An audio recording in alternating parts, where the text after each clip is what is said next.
Welcome to It Takes Two. I'm Blair. I'm Chris. And today we'll be talking about Dancing for the Devil, the Netflix documentary, Part 2. Listen, we just did Part 1. Make sure y'all subscribe, like, share, comment. You ready, Blair? I'm ready. Let's get into it. So Miranda has gone on another live to tell people that she's great. She's not in a cult. She's just reading Bible verses. Stop it. Listen here, man. It's just something about making a mockery of God, which is crazy because it's like, why are you coming on live to tell me you're reading Bible verses? Mm-hmm. Like it, and I don't mean to criticize how this woman look, right? But she looks fake.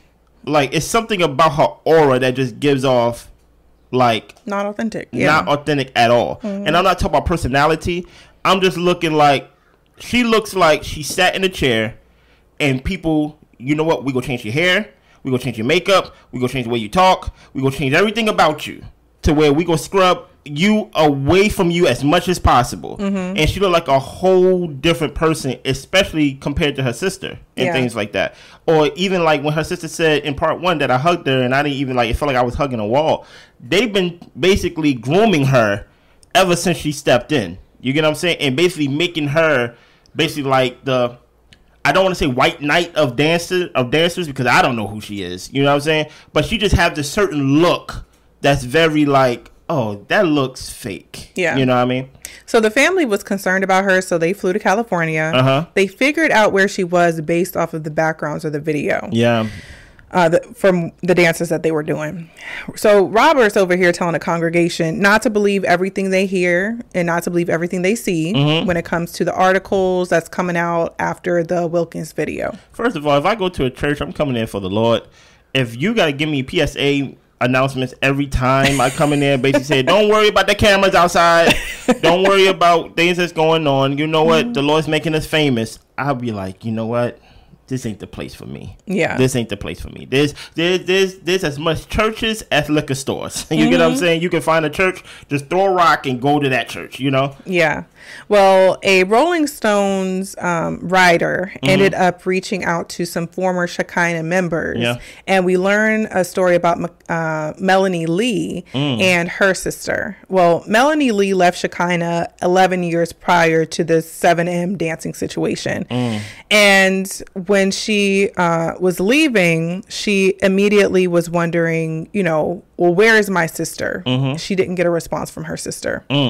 So apparently Priscilla Lee, which is Melanie's sister, left Shekinah. She left, what was it, like 20 years she was in the cult. So she was in her 40s by the time that she got out of it. Yeah, she was. She misses the church and she actually listens to old sermons. She believes that she's going to hell. He instilled that in her. And she also believes that her sister is cursed. So she really hasn't talked to her sister in years. That's crazy because the fear of hell is not the gospel. You get what I'm saying? There's more to Christianity than just the fear of hell, you know. That's not me negating hell or even trying to underplay hell.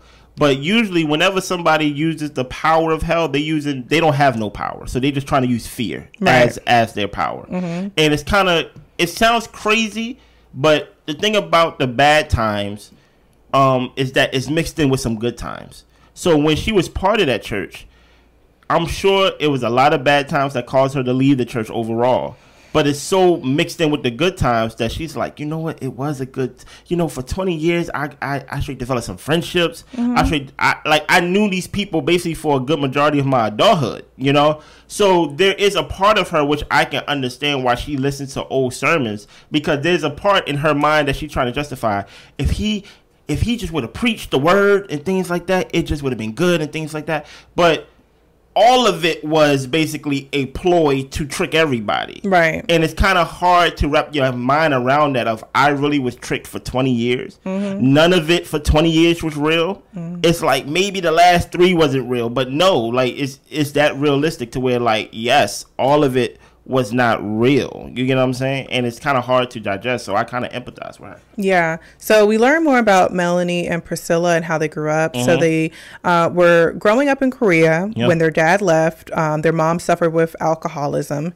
They moved to California, but the mom was just either not around, or she was drunk, or she was hungover, and she was just not caring for her daughters. So Priscilla was the older one, who was taking care of her younger sister Melanie. Yeah.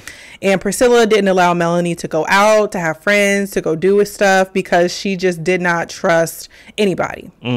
Well, Melanie started going to church at Shekinah. It was a place of community, and she was automatically accepted. Melanie did have one friend from school, this guy named Marquis as well.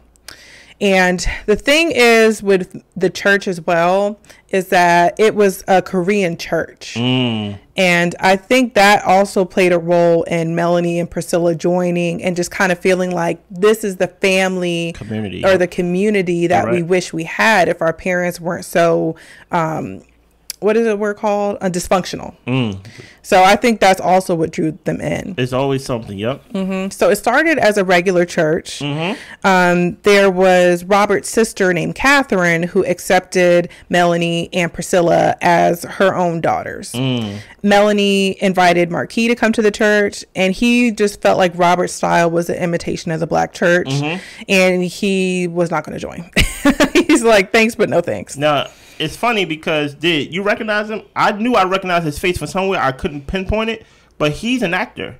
Oh, I didn't know. Like a known actor and things like that. Because this is the guy that basically in the next part is like, I'm gonna use his bat or something like that, right? Yeah. I was like, I recognize his face is familiar, but I'm like, it's missing me just to find out later on he's an actor. Okay. And I'm like, wow, that's very interesting. So Priscilla started attending the church based off of Melanie's recommendation. Yeah. Well, Melanie was baptized in 2005. Apparently, she had I don't think the rash was in conjunction with the baptism, but basically, she had a terrible rash before the baptism. Yeah. And then 2 days later, the rash was gone. And he would use those things to say that he healed her. Yeah. He told people, your body is a healing mechanism. You don't have to go to the doctor. He said, even if you accept Jesus, you are not saved.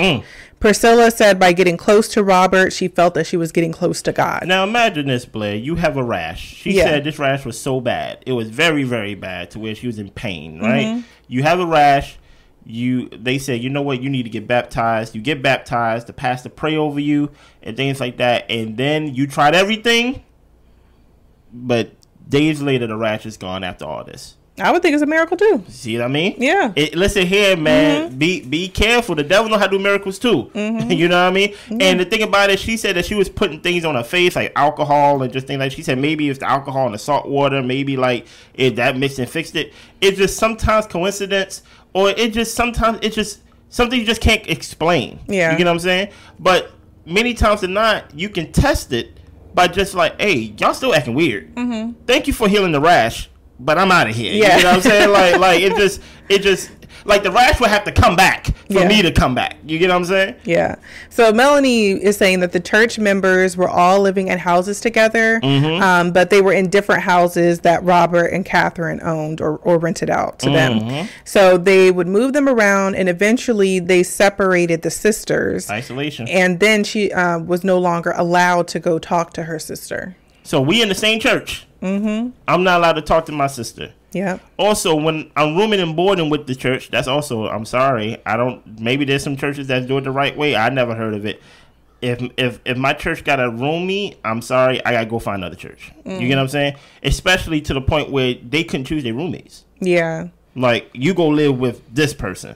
I'm like, wow. Yeah, it's one thing if you go to a church and you end up meeting some cool people and y'all become roommates, but it's another thing if the church mandates where you're living. Yeah, it's like, it's like why y'all like I don't want to put 20 on 10, but look, I'm a free man. You get what I'm saying? Like this is not slavery. Like, you get what I'm saying? Yeah. So apparently you couldn't go straight to Robert. Wow.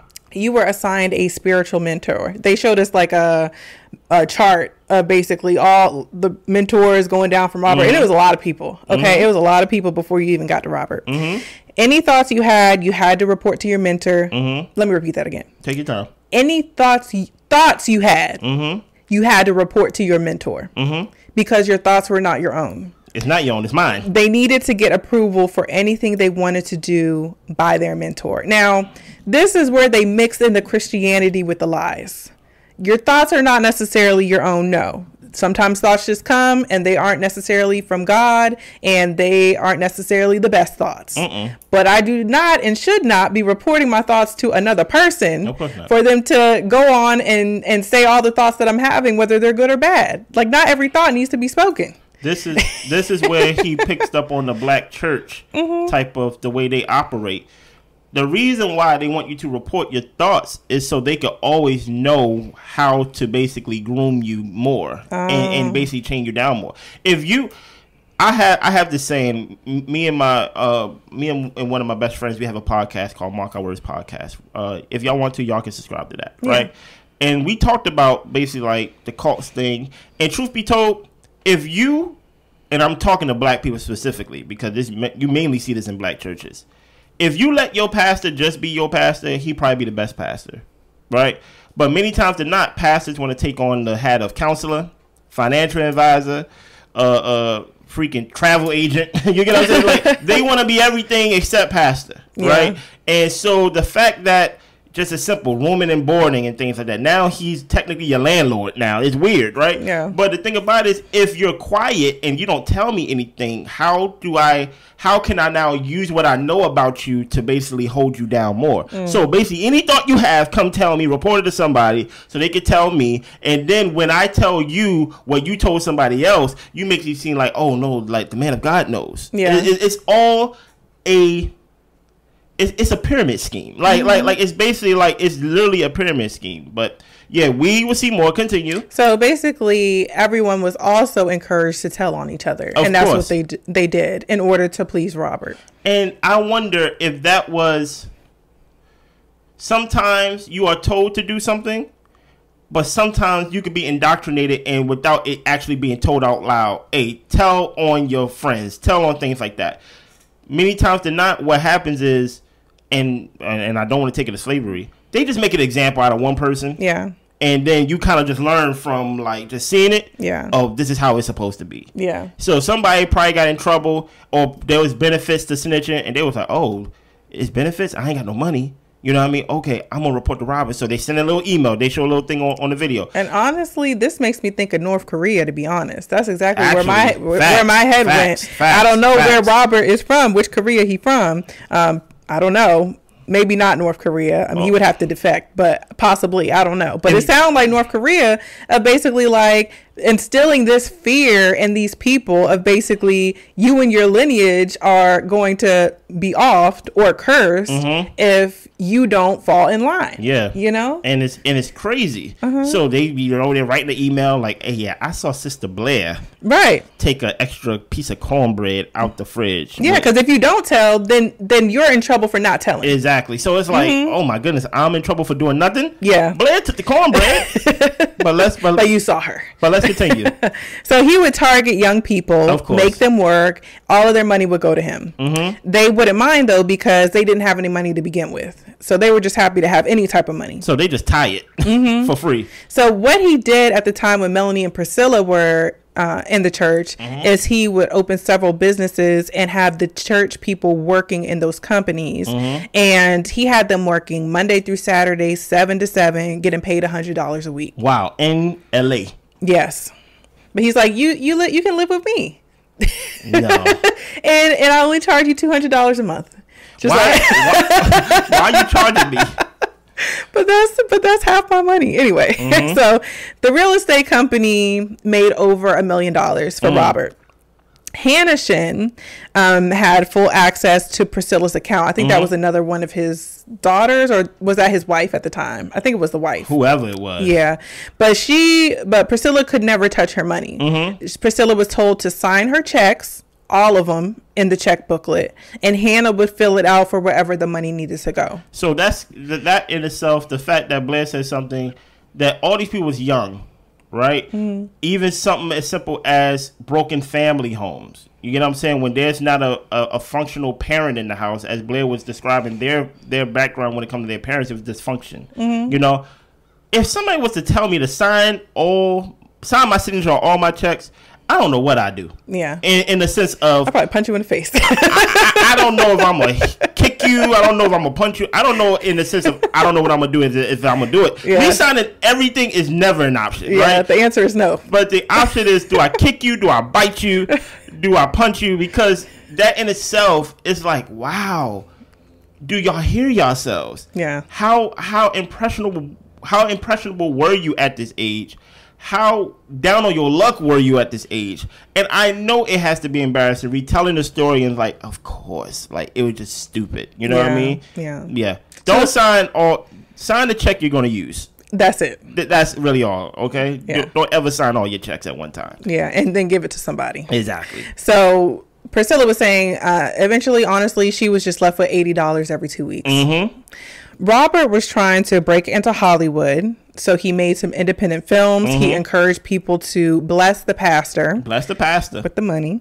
And the dancers really was his opportunity to be a world famous talent manager. So that was his way to really break into Hollywood. Everybody won a ball. He ended up getting people on Ellen. Mm-hmm. Folks got commercials with Charmin, commercials with Toyota. If you didn't do what you were told, he would call you out in the pulpit. Mm-hmm.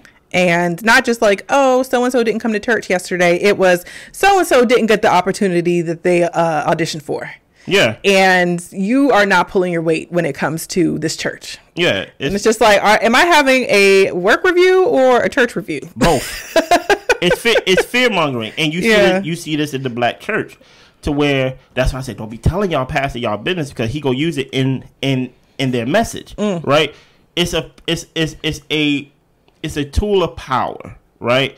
To where they will call your name out and say so-and-so been rebellious, or something as simple as, oh, okay, Sister Blair, haven't seen you in a while. You know, it's just like those little things to make everybody go like this. Mm-hmm. And to make people feel weird towards you. Yeah. And now when church supposed to be a community, supposed to be a place where you come by, make relationships, no one wants to make relationships with the person that the pastor just called out in the pulpit. Yeah. So now you're an outcaster inside the church because they're like, I'm not going to hang around Blair because, you know, she haven't been in church in 3 weeks. So she's not in right standing. Exactly. She's not in right standing with God. So I'm not going to be around her. These are the things he picked up in the black church. You get what I'm saying? Yeah. So Robert created a system where people were also trying to fight for his attention. Mm-hmm. Brand opportunities started being taken away from them after the Wilkins family posted their video. Uh-oh.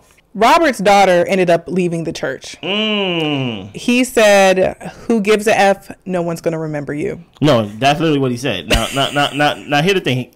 Just to protect him slightly, he did say, "Who gives a F?" As in the letter F. Yeah. But come on, Pastor. Yeah. I know what you mean. Yeah.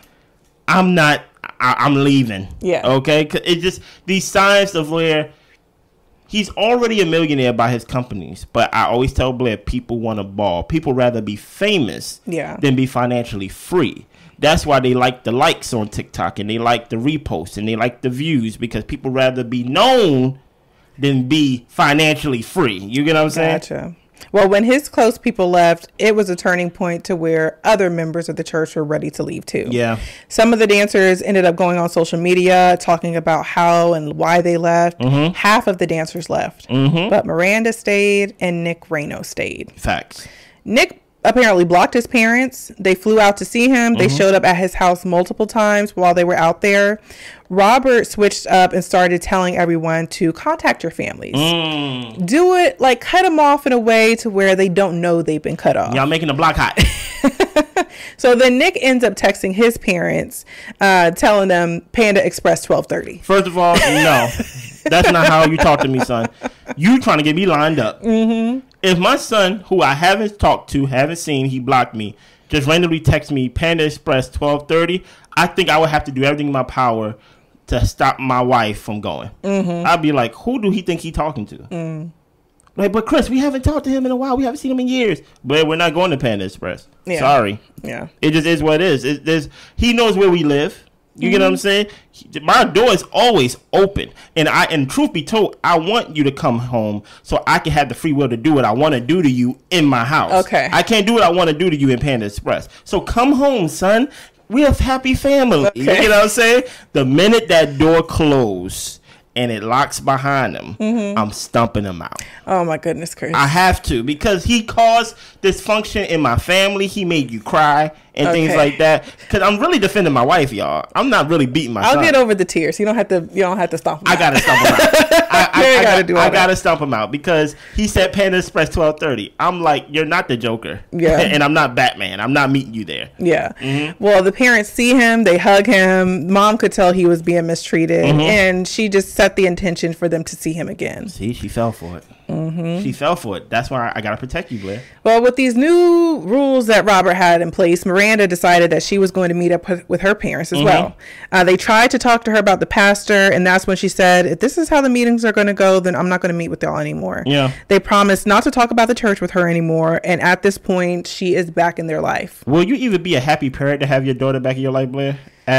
At like this point, the way you try to talk to her, but she already tell you some things she's not gonna talk about. She should want to record every conversation. It's like, I'm good off of you.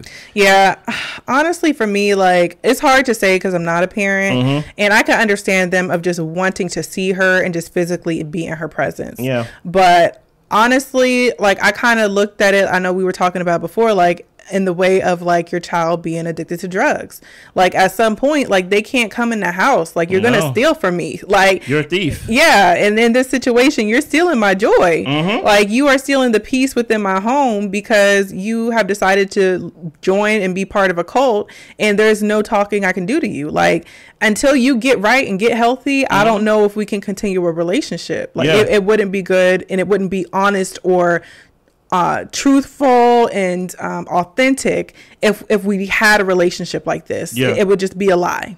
So. Yeah, and it's funny because, and when I say it's funny, I don't really mean it's funny, but I actually learned this from Regina King. I saw an interview with Regina King, and she was talking about her late son. Yeah. Right, and the way she explained it, it made me go, oh, I never thought of it that way.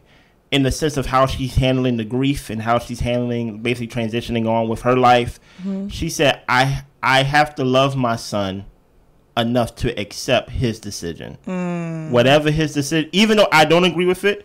But that's tough. Me biblically, honestly, I don't agree with it, right? But I've been called to love. And even though I don't agree with it, I love you enough to accept your decision. And that is how I just have to accept it. Yeah. You get what I'm saying? Daughter, Miranda. Yeah. I accept your decision. I love you enough to accept it. Do not contact your mother. Don't contact me no more. Like that's how I would view it. Yeah. Because it's to the point to where you making it hard for us. You get what I'm saying? And now we mad at each other because we are subconsciously blaming each other that, like, we don't even know. You get what I'm saying? Now I'm over here talking to you on the phone, and I'm like, what did you say to her? What did you say to make her cut us off? It's just those type of things that I'm just like, no, let's love her enough to accept her decision. Yeah. And if she was to call me randomly and say Barnes and Noble 2:00, I'd be like, I accepted your decision. Yeah.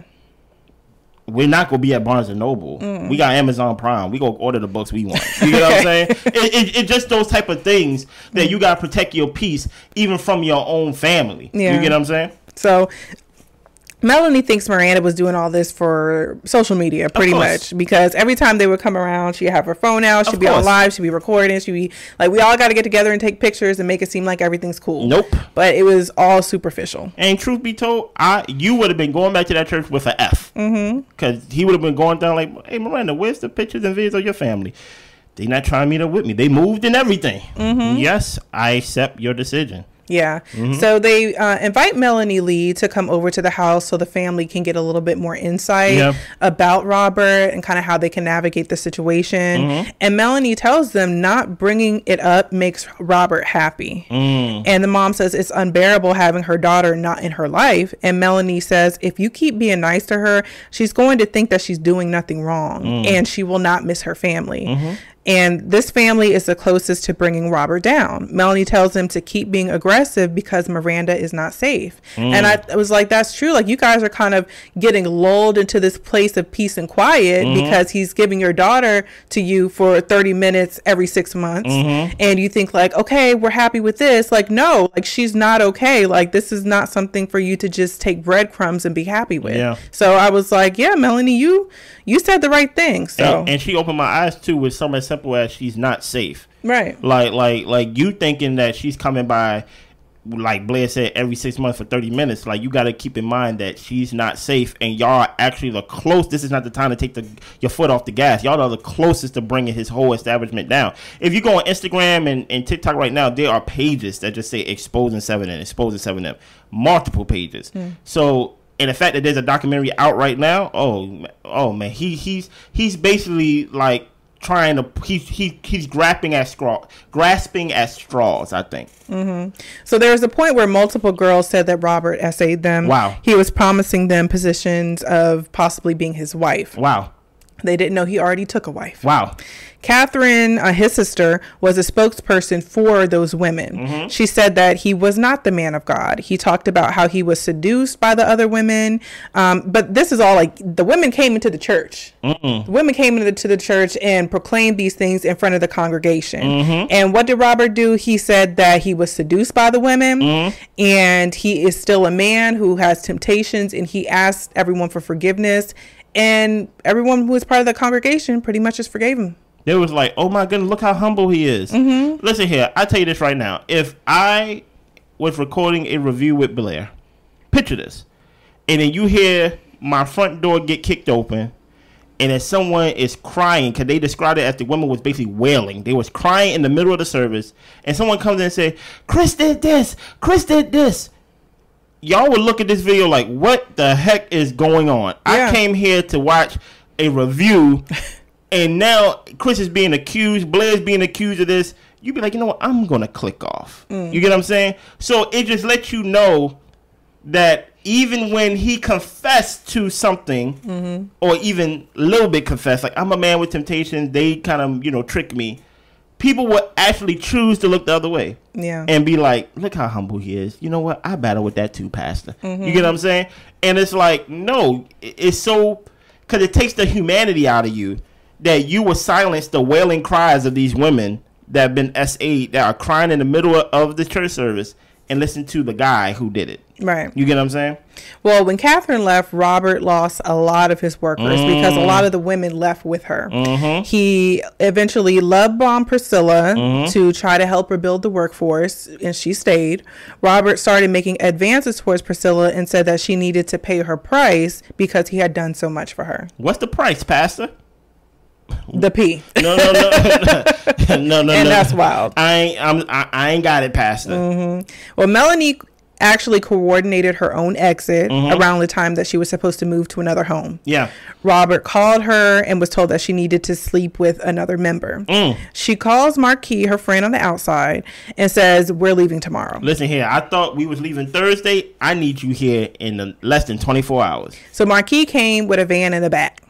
Melanie's plan was to get her sister, and she was like, I wasn't going to call her or nothing. I wasn't going to give anybody time to talk or have discussions. Like, I was going to pull up and push her into the van. And while loading the car, one of the members ends up coming back because they had left the house for something. Wow. The car was blocking their like getaway car, and they ended up eventually just moving the car when Marquis asked them to move the car in a very aggressive way. He said, "I'll move the F out the way." With a bat in his hand.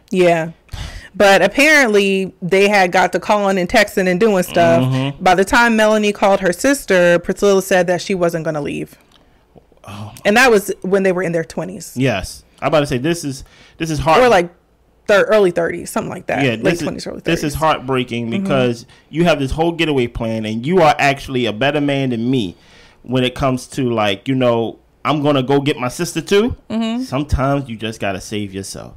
Sometimes you got to save yourself first. Because especially if you wasn't expecting somebody to come back, and then you see that somebody came and all that stuff, and then you call them and be like, I'm on my way to get you. And she's like, I'm not going. You're like, oh my gosh. Yeah. Like, it kind of put a damper on the whole getaway plan. Because now you kind of have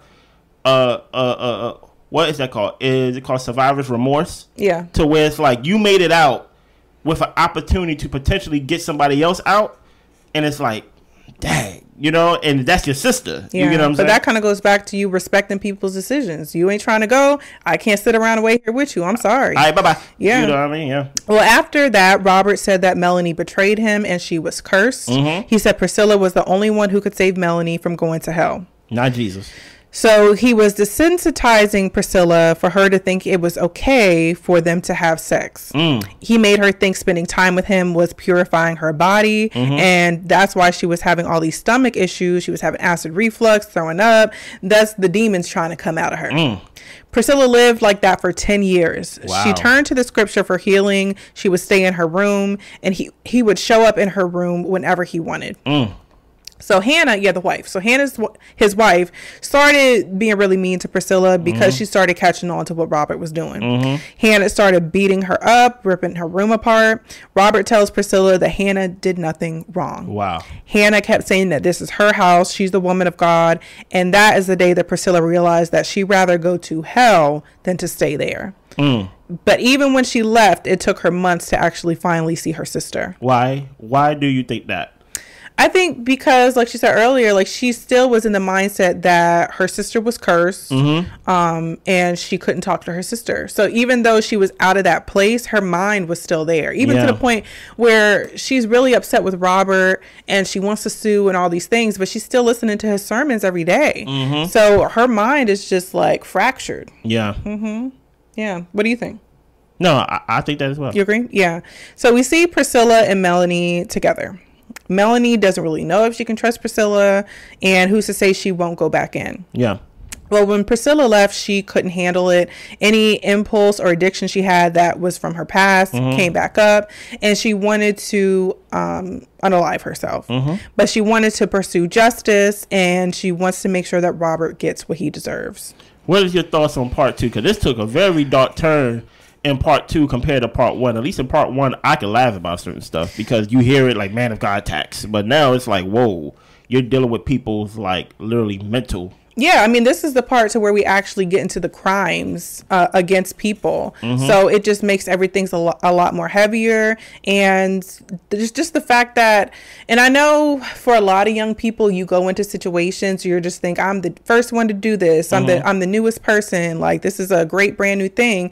But in a lot of situations, like, people have been there before you. People have lived and people have experienced people, your pastor, before you got there. So it is worth talking to older members of the church or, you know, all that type of stuff, because you're not the first one to be here. You're not the first one to experience this person. And I do kind of think it was interesting of how kind of self-absorbed the dancers were. And I'm not saying just only of their own volition. I think Robert helped keep them in that thought process of, you guys are going to make so much money. But the thing is, like, there were these old church members that have been there and have been going through it, you know? So, yeah. But that's the thing about it. I don't think, like, exactly. I don't think, because they're not the talented ones. You know what I'm saying? So, so technically, even though we all part of the church, they are part of my agency over here. Yeah, they're my elite church members. Exactly.